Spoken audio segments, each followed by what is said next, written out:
Good evening, ladies and gentlemen, and welcome to another edition of TBR. I'm George Binns, and the issues running through the country right now have to deal with education, especially education leading to students going to college. And to help us understand it, we have with us this evening one of the concerned citizens and a parent from Beverly, John Taylor. Welcome, John. Thank you, George. And I just wanted to clarify for viewers at home of TBR that I speak solely as a parent and not as a member of the Beverly Bicycle Committee or any committee to which I've been elected or appointed in the city. So I want to make sure that's very clear to you folks at home. Yeah.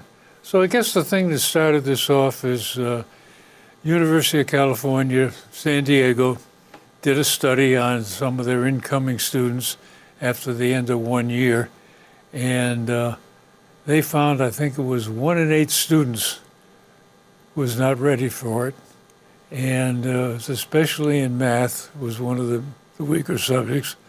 Excuse me, but it wasn't that great in English arts, reading skills. So I guess that's what caught my attention, and it caught your attention too. It really did, and I think the weakness in math is something we're seeing. Again, this is about public education in California, George. So it's really incidental to Beverly, but it's about California and college readiness in California. Yeah. And so we looked, and maybe for your viewers, we can put up that first slide, which shows this tremendous growth of students who took remedial math in California. This is at college level they took in. Exactly. Yeah. They were incoming freshmen in California who took remedial math.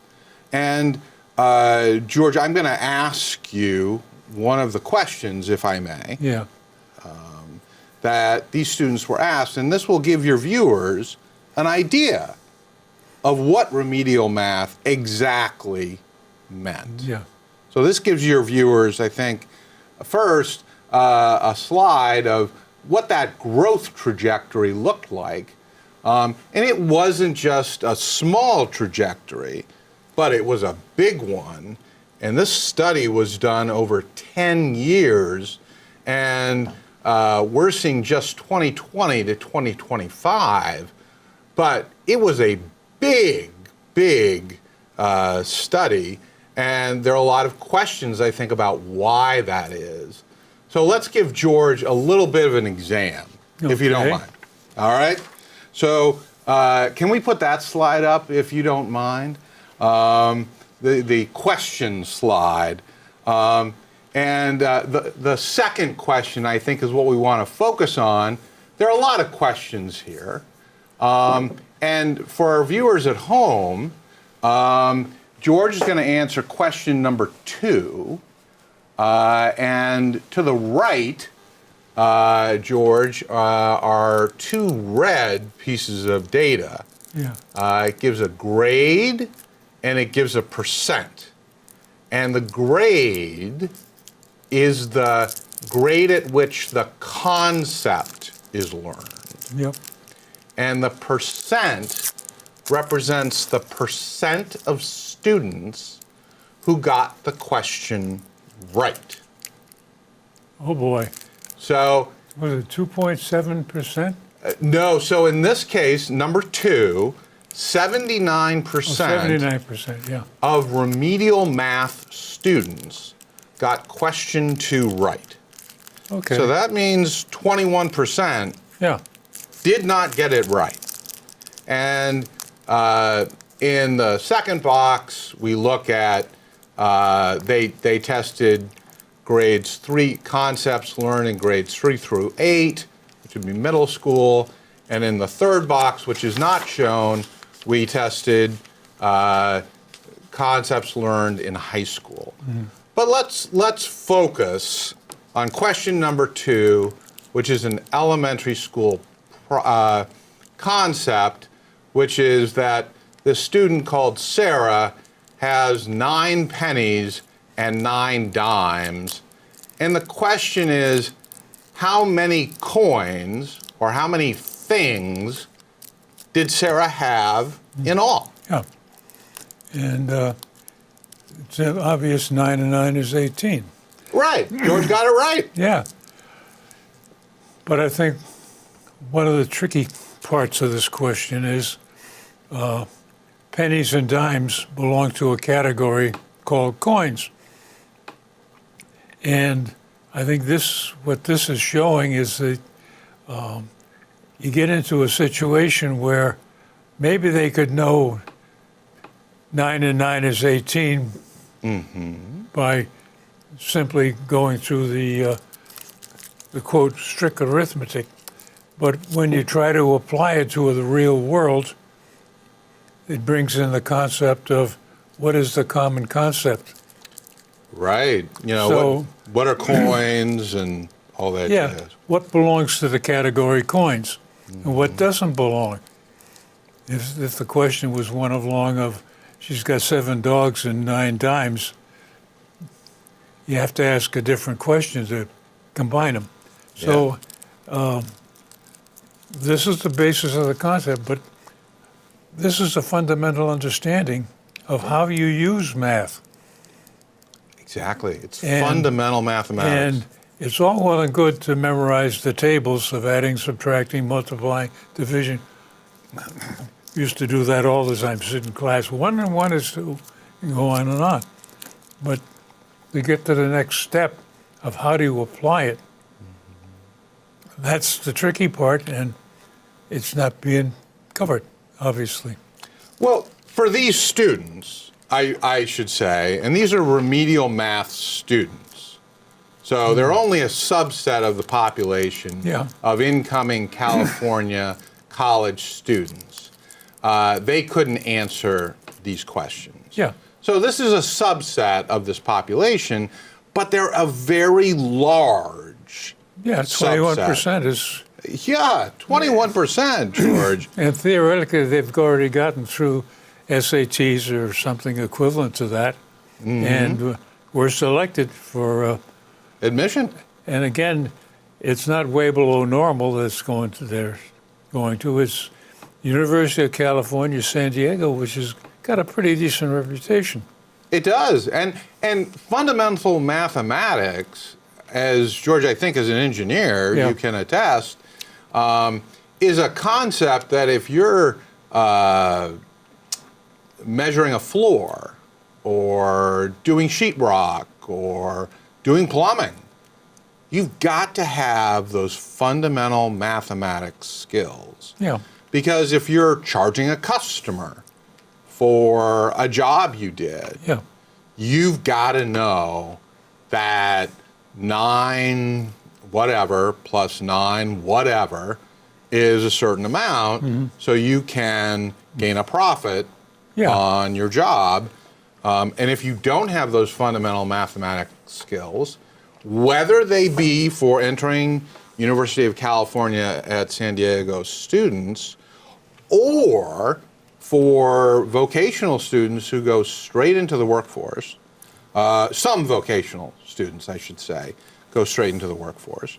Not all, but some vocational students who go straight into the workforce, if they don't have those fundamental mathematics understanding, that's a problem. Yeah. Well, again, it raises the question, if this test was given to the students with some more complicated questions on it, would the percentage be larger? And one of the concerns I have is in this day and age, STEM is getting to be an important part. Science, technology, engineering, and math. And it gets into the issues of how do we get all these concepts across and become familiar enough with them to be able to decide, well, do I want to go to a trade school, a tech school, an engineering school, an accounting school. What's out there in the world? And to my concept, one of the fundamental requirements or goals of a city, state, town is how do you provide education to the students? Mm-hmm. And what is the quality of that education? And here in Massachusetts, Beverly is rated at, Beverly High School is rated at 215th out of 239 high schools for STEM. What's happening? Why is this not getting involved? And you get into some of the issues with AI at the same time. There's a lot of teachers who are going to the extreme of taking a report and running it through a machine, and this machine decides that was copied from AI as opposed to created by the student. And then the report is given a very low grade. But back in the days when I went to school, you get a report requirement to put together, and you go down to the library and pull out a copy of the Encyclopedia Britannica and you copy out a paragraph. Well, nowadays everybody just clicks on the typewriter, the keyboard, and the next thing they know, they got a Google answer. And if you look at some of these Google answers, up on the left-hand corner it says AI derived. So it's all over. It's a common tool. And It is.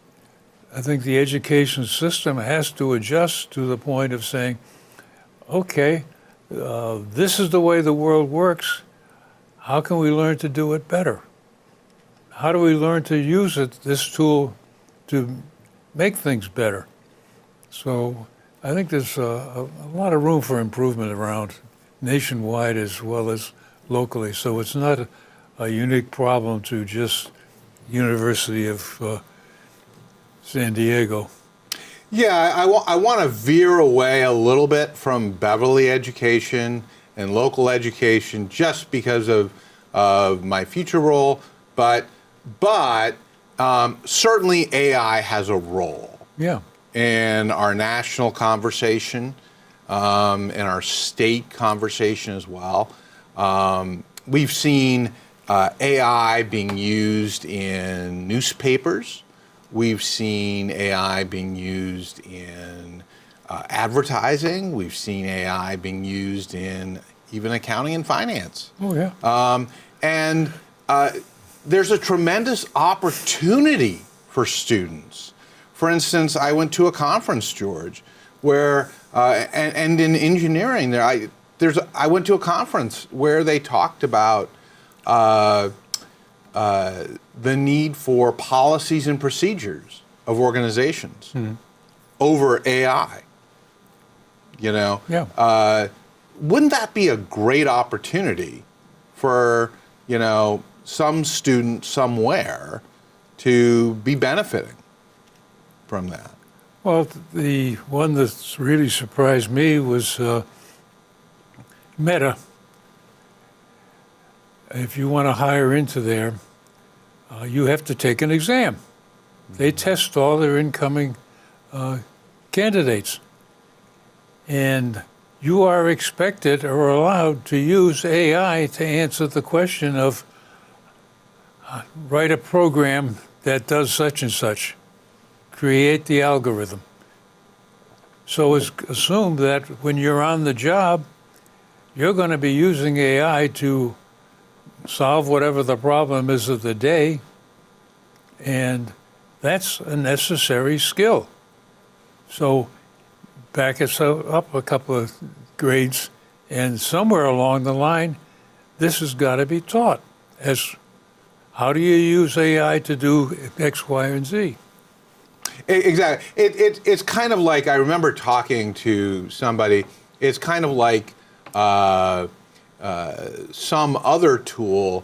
You've got to be able to use AI as a tool to help you succeed. Yeah. Let me give you an example where AI did not help.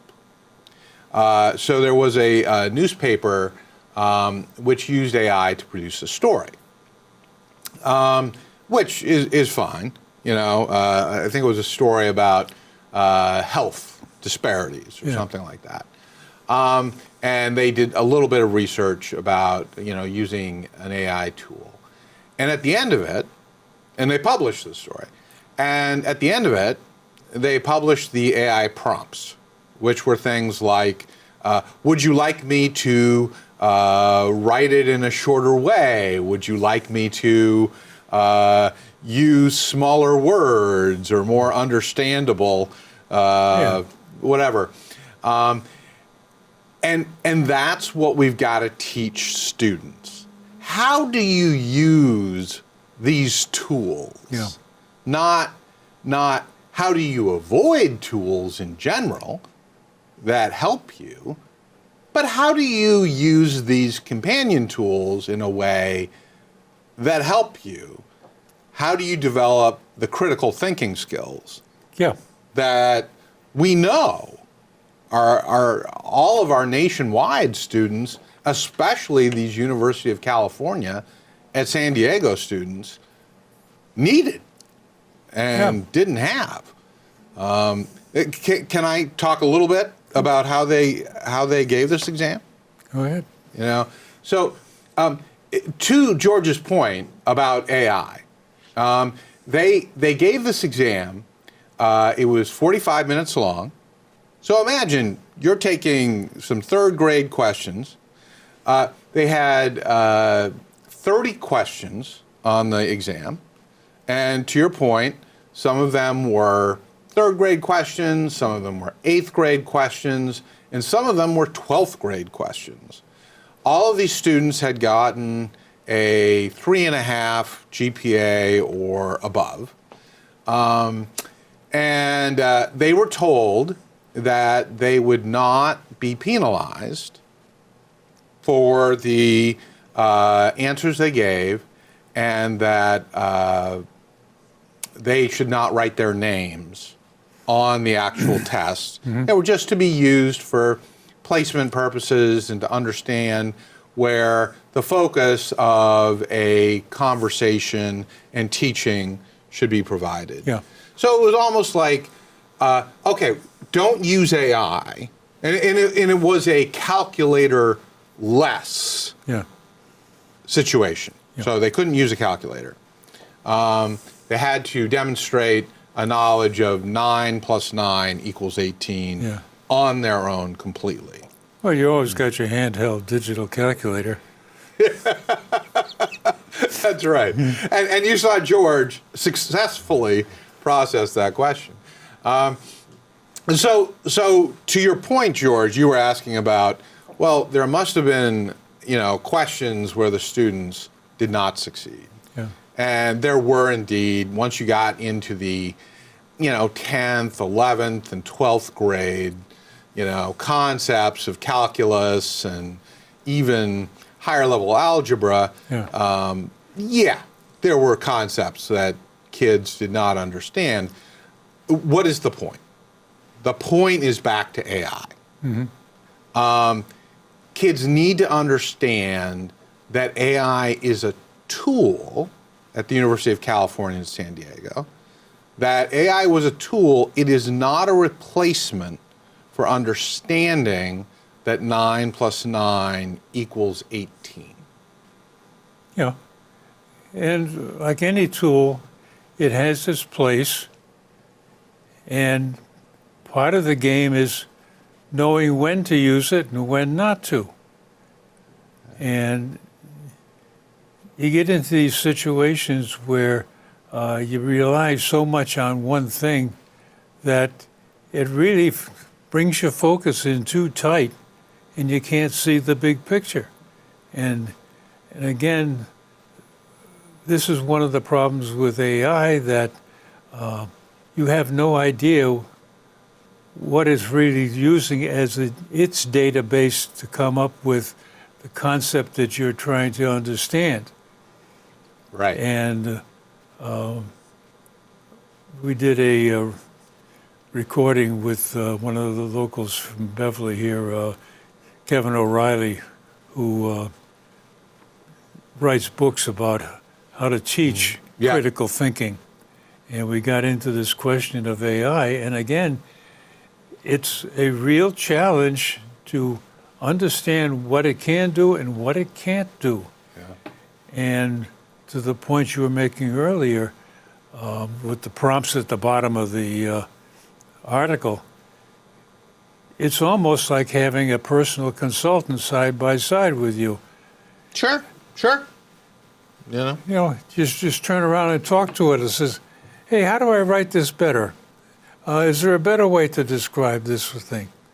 Mm-hmm. Is there a different approach to this? Mm-hmm. So this is the kind of AI learning that people need to adapt to, that you don't just ask it a simple question. You have to ask it a question with a little more nuance to it. Yeah. And a little more Yes. and a little more depth to it, so that you get an answer that's really what the situation is about. Give you an example. I was doing a study recently about how much electricity Beverly uses. And I was calculating how many square miles of solar panels would it take to provide that electricity. So I just started asking a couple of questions. And one of the questions I asked was, how much square miles are there to Beverly?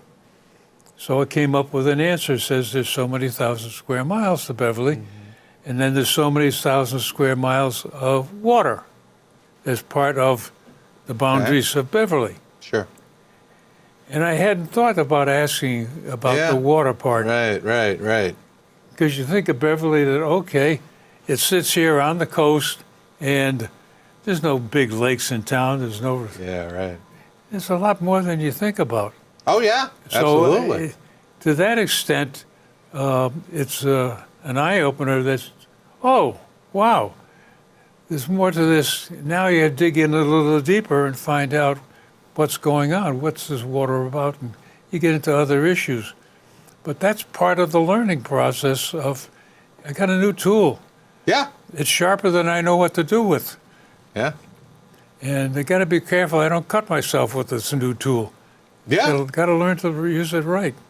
Absolutely. I mean, there's so much there that we could unpack. Yeah, and that's where the education needs to be going. And get into more of this kind of stuff about what's happening in the real world and what are the real problems and what's behind these problems, what's the real issue. Because a lot of what you get in the newspapers is the superficial story of... Sure. Yeah. And it takes almost forever to get... Like there was a shooting at Brown University the other day. Oh, yes. Well, they still haven't found the guy yet. They've got, have they not? No. Oh, geez. They had one person of interest, and they had to let him go because wasn't the right person of interest.